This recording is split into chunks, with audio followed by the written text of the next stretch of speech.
Bienvenidos a Nutri360, el podcast pecuario de Cargill para Latinoamérica.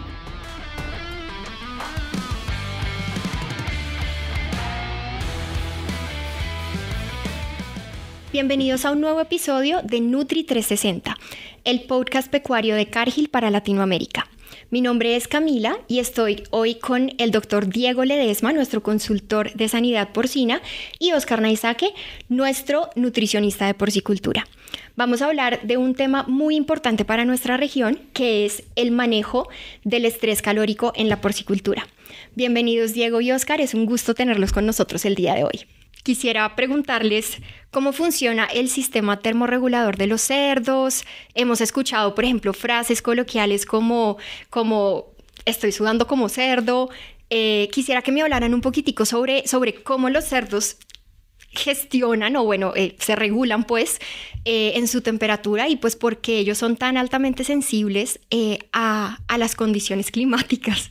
Bueno, es un poquito curioso porque generalmente decimos coloquialmente está sudando como cerdo, pero sí. Lo curioso es que los cerdos no sudan, ¿sí? Ellos tienen otros mecanismos para termorregular, pero el sudar no es una forma en que el cerdo pueda disipar calor. Digamos que una fuente principal para termorregular sería cómo yo me refresco, que sería casi como nos pasa a nosotros, cómo me tomo un vaso de agua y cuando está con una buena temperatura, bajo la temperatura de mi sistema como tal, mi sistema fisiológico. Sí, realmente en lo que es cómo el cerdo maneja su temperatura es muy dependiente del medio en el que está. Entonces, ¿cómo adquiere temperatura a partir de las superficies con las que está entrando en contacto o viceversa? ¿Cómo pierde temperatura a través de la superficie con la que entra en contacto? Es bien interesante el modelo porque el cerdito, al no ser capaz por sí solo de regular esa temperatura, él busca con el medio cómo ganar o perder esa temperatura. Entonces ahí entran de pronto como conceptos medio prácticos, que es la tripa caliente, que cuando es lechoncito, entre más pequeño es el lechón, su superficie de contacto es mayor al entrar en contacto con la superficie del medio. Entonces así él o adquiere temperatura o pierde temperatura a través del contacto del vientre con las superficies. Y ese mismo concepto pues aplica desde que el lechón es pequeño hasta que es un animal adulto o una cerda reproductora o un macho reproductor. Entonces, en función de eso, de cómo el cerdo gana, pierde temperatura o cómo el medio ejerce en él para que esa temperatura esté en el rango adecuado y de confort para ellos, depende mucho también su productividad, ya sea en términos del crecimiento o de la reproducción. O sea, digamos, cuando nosotros vemos en granja un cerdito o ya un cerdo grande que está literal echado pues sobre su panza, ¿está tratando de perder calor o es sí, más o menos el concepto? Sí, es el cerdo por sí solo no es el concepto como a veces culturalmente lo llamamos cochino, que él busque como estar en el agua o en unas superficies más frías por gusto, sino que esa es la forma con la que él busca regular esa temperatura, ¿sí? Okay. Entonces, ya eso llevándolo a la práctica, imagínate las granjas de todos los productores en nuestra región, donde tenemos unas regiones con unas temperaturas medioambientales altísimas. Entonces llegamos a 33, 34, 35 grados o más y el cerdito está buscando cómo perder esa temperatura que él por sí solo no puede regular. Entonces ahí es donde entran todas las otras medidas que ya de pronto en el transcurso de esta charla lo vamos hablando. Súper. Tú mencionabas algo y era, pues decías, claro, o sea, estas condiciones climáticas, la humedad, la temperatura, influyen, digamos, en el cerdito y pues generan ciertas consecuencias. ¿Cuáles serían las principales consecuencias para los porcicultores de tener a sus cerditos expuestos a altas temperaturas y a altas humedades? Bien, pues realmente el tema de la temperatura es complejo porque finalmente no tenemos un dominio al 100%. O sea, realmente si nosotros vemos la realidad de nuestros porcicultores, creería que muy pocas granjas hoy tienen la posibilidad de tener un ambiente controlado. Entonces, dependemos de construcciones tradicionales con el factor ventilación y la condición como varíe el tema de la temperatura como tal. Entonces, El tema es que las zonas de confort en el que el cerdo se siente cómodo depende de la misma edad del cerdo. Entonces, si es lechón, el lechón requiere o tiene una zona de confort mucho más alta en términos de temperatura. O sea, un lechoncito pequeño se puede estar moviendo entre los 28 y 30 grados. Mientras que un lechón o un cerdo en la etapa de levante, ceba como tal, puede estarse moviendo entre los 20 y 24 grados. Esa es su zona de confort. Pero para la cerda, ya en la reproductora, su zona de confort se puede estar moviendo entre los 16, 20 grados centígrados. Entonces podemos llegar a zonas de nuestra región donde la temperatura es extremadamente alta, muy buena para el lechón, pero ya termina siendo por fuera de esa zona de confort para la hembra. Entonces ahí es donde vienen los problemas reproductivos, los bajos consumos, riesgos en términos de pérdidas reproductivas como fallas reproductivas o repeticiones de celo, abortos, bajos consumos en la lactancia, baja producción de leche. Lo principal que nosotros tenemos en el día a día cuando vamos a las granjas y principalmente en la reproducción son con las cerdas, las adultas, y Diego ya lo dijo que la temperatura es un poquito inferior, y si nosotros no tenemos digamos que esa condición, lo principal que va a verse afectado es uno, el que la cerda no coma, y si la cerda no come, ¿qué va a pasar en una lactancia, por ejemplo? Va a perder condición corporal porque ella va a seguir produciendo leche. Si no produce leche de forma adecuada, pues el lechoncito tampoco va a crecer. Entonces, es un efecto negativo tanto para la cerda como para el lechoncito. Entonces, en gran medida nosotros estamos para producir un lechón sano, y si no le estamos dando las condiciones a esa hembra, pues ese ciclo va a pasar por la hembra y para el lechón. También lo mencionaba Diego, pero entonces cuando esa cerda no logra consumir va a perder condición corporal, y esa condición corporal no va a permitir que se reactive de una forma adecuada para su siguiente ciclo productivo. No va a producir los mismos óvulos cuando entre en celo, o sus celos va a tardar más en iniciar después de que sea el destete. Claro. Bueno, nosotros en la región tenemos, digamos que clientes que manejan los 3 sitios, que manejan tanto la parte de reproducción de hembras como el levante y el engorde de los cerdos. En una granja, digamos que maneje los 3 sitios, ¿cuáles podrían ser las medidas o las principales consideraciones para que los productores puedan tratar de prevenir que sus cerdos, independientemente del sitio, entren en estrés calórico? Bueno, es una pregunta bien interesante. Yo creo que lo primero que tenemos que tener en cuenta es que hay un ambiente para cada etapa productiva. O sea, lo que hablamos ahorita, esa zona de confort térmico para el animal. Entonces, las cerdas necesitan una temperatura, los lechones otra, y los animales de levante y ceba otra. Pero entonces ahí entra también un concepto que a veces puede ser práctico, pero nos puede llevar a retarnos, digamos, en cierto de las condiciones ambientales que requiere el animal. Porque una cosa es la temperatura y otra cosa es la ventilación. Entonces, muchas veces, en términos de los productores y los colaboradores que nos ayudan en granja, nos asusta o nos preocupa que el cerdo reciba un volumen de aire muy fuerte. Entonces, tendemos a cerrar las corrientes de aire. Entonces, esa corriente de aire, al disminuir, nos va a causar 2 cosas. Primero, una concentración de gases interna, y segundo, una alza en la temperatura. Entonces, es algo práctico, pero no necesariamente siempre se hace. Siempre tenemos que garantizar que para ese balance temperatura-ventilación se esté dando de una forma adecuada. Entonces, la ventilación es innegociable, porque es la forma como yo saco el aire pesado y los gases que se producen de toda la producción. Siempre le estoy entregando al cerdo un aire de calidad y fresco, y fuera de eso estoy regulando la temperatura. Entonces, ¿a qué va eso? Que en las construcciones en las que nosotros trabajamos en nuestra región, básicamente es la ventilación, es natural. O sea, si acaso tendremos cortinas hacia arriba, hacia abajo para medir el volumen de aire que entra, y sobre eso, ¿qué más podemos hacer para manejar la temperatura? Que ahí es donde entran ya, digamos, otros manejos que no solamente es ventilación, sino, por ejemplo, calidad de agua, ¿sí? En volumen y temperatura del agua. Entonces, digamos que ahí va uno construyendo las estrategias. ¿Qué más podríamos tener? Y es, digamos, a veces complejo, porque muchas veces desde el diseño original no se considera la temperatura. Entonces tenemos granjas con techos bajos, y a veces el techo bajo limita también la posibilidad de una adecuada ventilación. Entonces, esas son consideraciones que ya tenemos que tener en cuenta, y pues para aquellos que van a entrar de nuevo o van a empezar a construir nuevamente o van a ajustar, digamos, sus granjas, pues son cosas que se deben de considerar. Y si ya hoy tenemos la granja y tenemos que convivir con ella, pues tenemos que trabajar en eso: temperatura del agua, mejorar la ventilación. Tendríamos que buscar otras herramientas, incluso mecánicas, como extractores y ventiladores, como para mejorar la temperatura interna, pero digamos que podemos ir hablando un poco más de ese tema. Digamos que pueden ser acciones que de pronto son tontas, dirían algunos, pero funcionan. Digamos que el lograr aislar la fuente de agua para que su temperatura sea más baja y que no se caliente, por ejemplo, en las tuberías.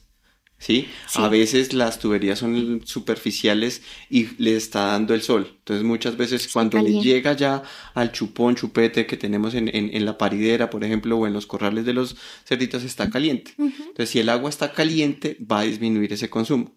Y ya dijimos que esa sería como una de las principales fuentes de disipar calor, entonces no se estaría logrando el objetivo, ¿sí?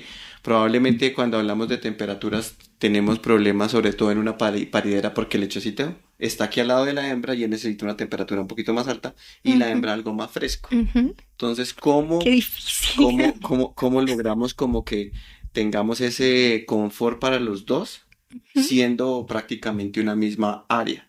Pero muchas veces ahí sí nos toca utilizar, como decimos, la malicia indígena de cómo aíslo a uno o a los otros, ¿sí? Ahorita preguntabas aspectos de la humedad, ¿sí? Sí. Muchas veces decimos, está haciendo demasiado calor y yo mojo las hembras, ¿sí?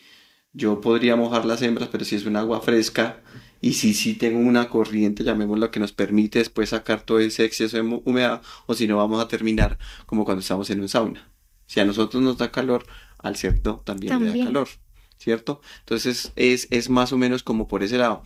Probablemente, empezando un poquito en Levante y Ceiba, hay muchas granjas que cuentan con una charca para que el cerdo vaya, se moje, llamémoslo así, se refresque. Ahí hay que tener también cuidado en cómo son esos diseños de esas charcas para que también nos permitan hacer un flujo de esa agua, lo podamos intercambiar y que no se nos convierta probablemente en un problema, ¿sí? Okay. Lo que dice Diego, hay muchas construcciones nuevas que probablemente lo estamos haciendo en zonas que son mucho más cálidas. Entonces la ayuda principal sería como esos techos son más altos, tienen unos caballetes que nos va a permitir que entre el aire, recambie ese aire caliente y salga, llamémoslo así, y refresque el animal. Yo creo que este tema, perdóname, ya te doy la palabra, es que este tema me parece supremamente extenso, pero quiero tratar de bajar un poco a conceptos muy prácticos, muy sencillos para digamos que el productor de nuestra región. Si les estoy entendiendo bien, tenemos básicamente tres consideraciones importantes. La primera de ellas es el tema del consumo de agua. Entonces, tú mencionabas, si la tubería está, digamos que expuesta pues al sol directo, al calor, se calienta el agua, le llega el agua caliente, se baja el consumo y consecuencias económicas para el productor. ¿Algo tan sencillo como poner hielo funcionaría para refrescar el agua? ¿O cómo podrían ellos, por ejemplo, refrescar el agua que baja de las tuberías? ¿O cómo garantizarle el consumo de agua fresca constante a los cerdos independientemente del sitio en el que estén? Hay opciones. Entonces, yo creo que de forma práctica lo primero es cómo llega el agua al cerdito. Entonces es chupones, ¿sí?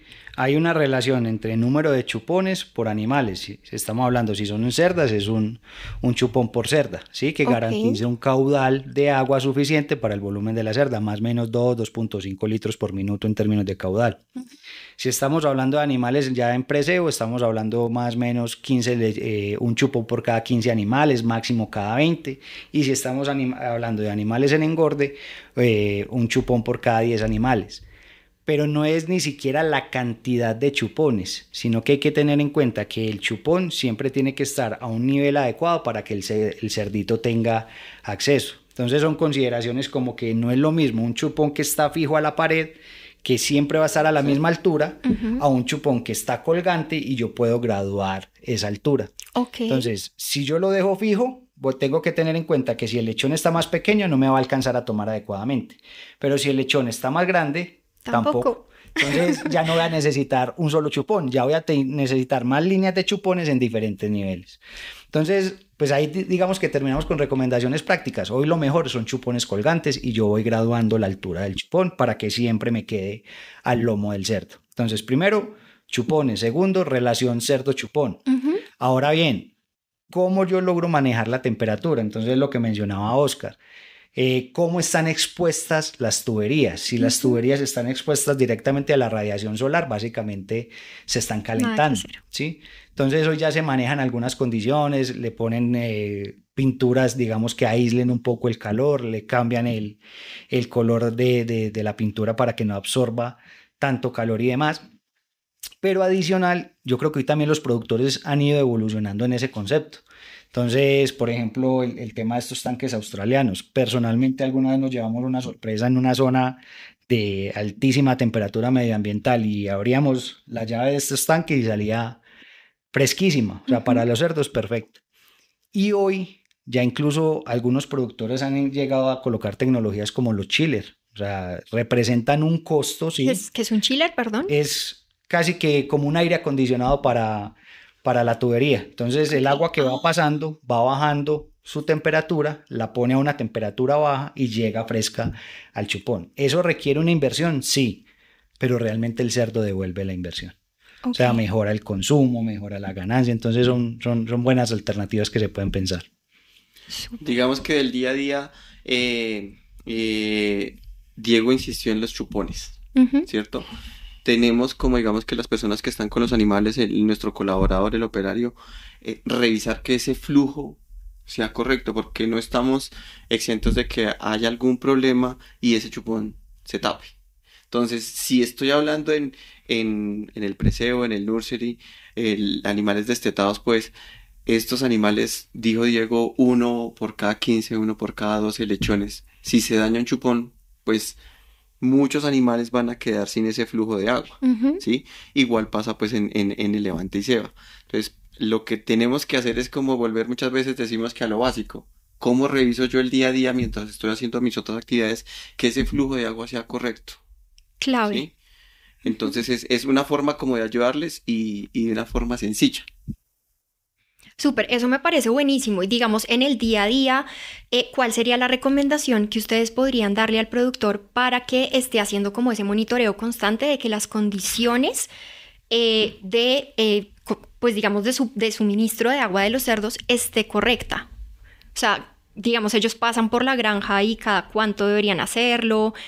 ¿Cómo es esa revisión, digamos, de las condiciones de agua? No, realmente creo que un buen granjero debe tener esas condiciones de revisión en cada momento. O sea, yo siempre debo entrar a los galpones, siempre debo revisar el volumen de alimentos, siempre debo revisar la funcionalidad de los chupones. Finalmente uno aprende a leer los animales. Entonces, por ejemplo, cuando los cerdos están con limitación de agua, uno empieza a notar que los cerditos empiezan a migrar y a colocarse más cerca del chupón. Ellos siempre van a estar más cerca del factor limitante. Entonces, si ven que el agua es un limitante, empiezas a ver que el cerdo se empieza a concentrar hacia el chupón. Y eso ya te empieza a decir o que está el caudal muy bajo o que se fue el agua, ¿sí? O algo pasó con la llegada del agua a nivel de chupones. Pero esa recomendación aplica para todo, o sea, así es como el checklist de las acciones. Entonces, ¿cómo está el agua? Reviso los chupones todos los días. ¿Cómo está la cobertura de alimento? ¿Cómo está el nivel de las cortinas? Porque al final, digamos, agua es una de las condiciones importantes, ventilación es otra de las condiciones importantes. Correcto. Pero también termina, digamos, entender el cerdo. O sea, el medio ambiente ya no lo podemos cambiar. Entonces, tenemos que empezar a concentrar también nuestras actividades de manejo en las horas más frescas del día. Si sabemos que desde las 9 de la mañana hasta las 3 de la tarde la temperatura está muy alta, concentro la alimentación de las cerdas, por ejemplo, en cría, en las horas de la madrugada o en la noche, para que mayor volumen del alimento que tienen que ingerir sea en las horas más frescas. Entonces, tengo que irme adaptando a esas condiciones. Súper. Bueno, no sé si nos queda mucho tiempo, pero me gustaría preguntarles, hablabas ahorita un poco de leer el cerdo. ¿Cómo me doy cuenta si mis animales están sancochados? o si, ¿sabes? Están fresquitos. Vamos. Pues digamos que yo creo que el principal es cómo se comportan dentro del corral, por ejemplo. Ese comportamiento del corral es la distribución. A veces es más sencillo el ejemplo cuando decimos que tienen fríos porque están amontonados. Cuando tienen calor, probablemente se van a dispersar más, ¿sí? Y va a depender del tamaño, porque si es un cerdo que ya está en finalización, de pronto ya está un poquito más pegados, entonces no tienen cómo. Pero en las granjas que tenemos, probablemente la charca, pues van a buscar un poquito más la charca, ¿sí?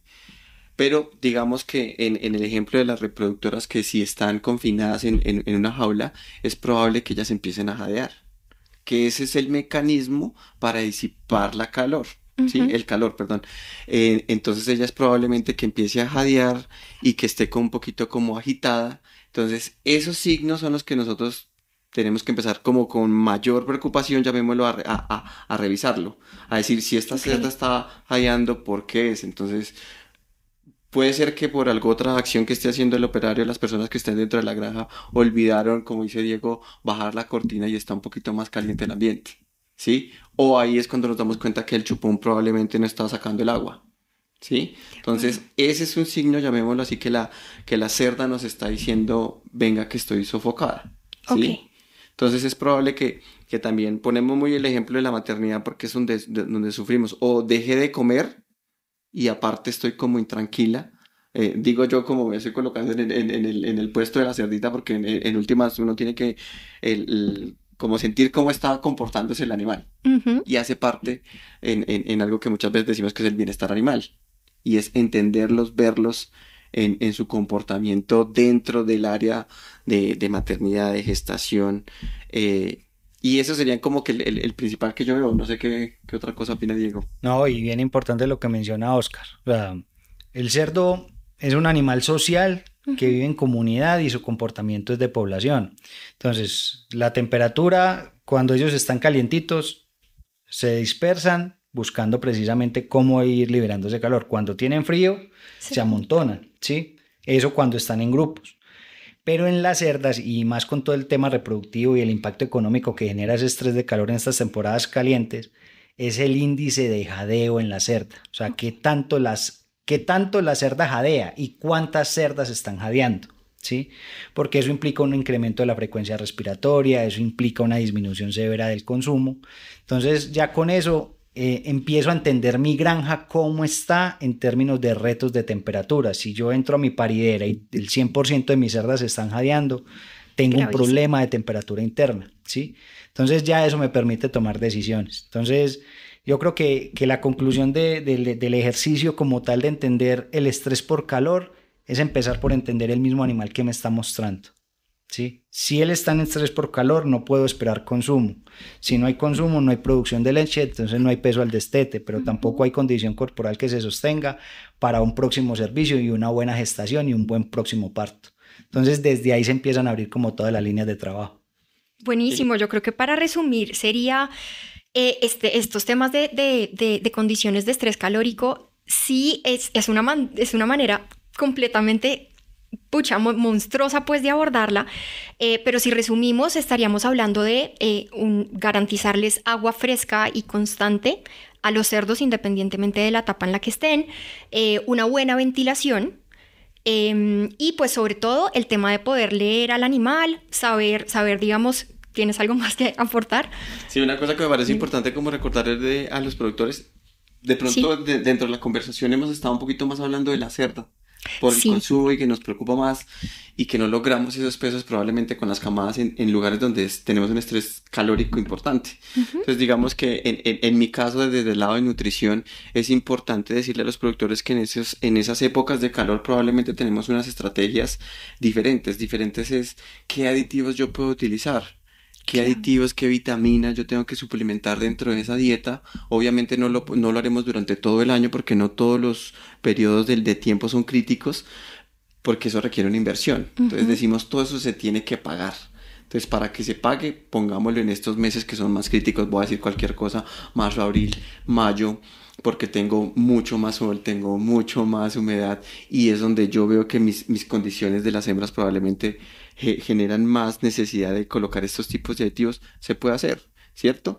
En los cerdos de levante y ceba también lo podemos hacer, pero entonces muchas veces tenemos que evaluar el técnico económico, ¿sí? Claro. Y en gran medida yo lo empato es porque cuando hablamos de bienestar animal, ese bienestar animal aplica mucho desde qué hacemos en esas estrategias nutricionales para que esos animales estén más tranquilos. Entonces, muchas veces, o tal vez me faltó decir ahorita, aparte de los aditivos, el uso, por ejemplo, de dietas menos fibrosas que generan metabólicamente un incremento calórico. Palabras más, palabras menos es cuando yo como, se me va a aumentar la temperatura para degradar esto, ¿sí? Entonces, esas son, digamos, unas estrategias nutricionales que podemos llegar a pensar y que nosotros lo hacemos con nuestros clientes. Perfecto, ya tenemos desde el punto de vista de manejo unas digamos que unas consideraciones claves desde el punto de vista de nutrición. También me parece buenísimo saber que nuestros productores, digamos que tienen a su alcance en temporadas aditivos específicos que se le pueden adicionar al alimento